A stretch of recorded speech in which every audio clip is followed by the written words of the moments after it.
Colony అదిరిపోయింది కదూ. వెధవలు మళ్ళీ ఈ కాలనీలో అడుగు పెట్టరు. అసలు నేనే వాళ్ళ ఎముకలు విరిచి మన కాలనీకి తోరణాలుగా కడదామనుకున్నాను.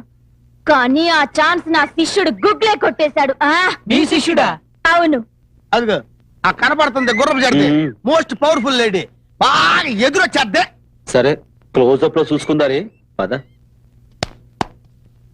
ఇదిగో నరసక్క, ఈ కుర్రోడుకు రిచ్ అయ్యి మనోడు కొత్తగా వచ్చాడు. రిచ్ అయ్యి నేను ఆమె ఉంటాగా.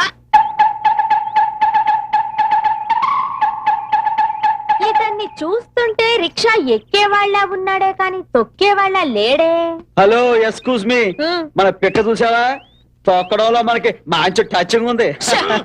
నేను మిమ్మల్ని ఇంటర్వెల్ చేయాలి. ఇంటర్వ్యూలో చేసుకుంటావో శుభం కార్డు వేసుకుంటావో నీ ఇష్టం. మనకు కావాల్సింది మన తొక్కుడు కాకే మంచి పవర్ఫుల్ బండి. అయితే కాసుకో. వేసుకో.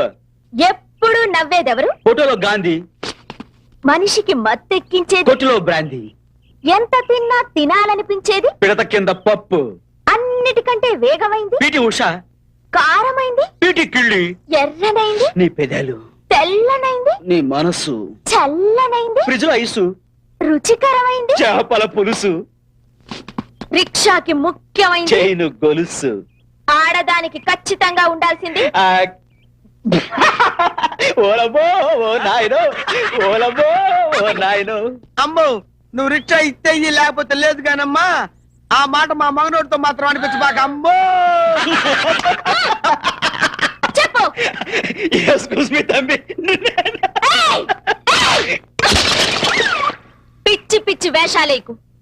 రాత్రి కాలనీలో జరిగిన ఫైట్ లో అందరిని మటాష్ చేసిన పటాష్ గుగ్లే ఎవరో తెలుసా? తెలీదు. ఎవరు?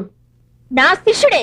ఆహా. వాడి కన్నిపట్లు నేనే నేర్పాను. ఇదిగో నరసక్క, ఆ రాత్రి వాళ్ళందరినీ చేత కొట్టింది నా శిష్యుడు గుగ్లే.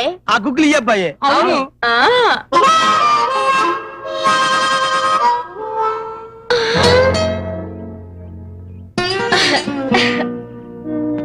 శిష్య, నీకు ముఖ్యమైన పట్టు నేర్పలేదు. లోపలికి వస్తే ఆ? అలాగే. ఒరేయ్, పట్టంట్రా. పట్టే. ఆహా.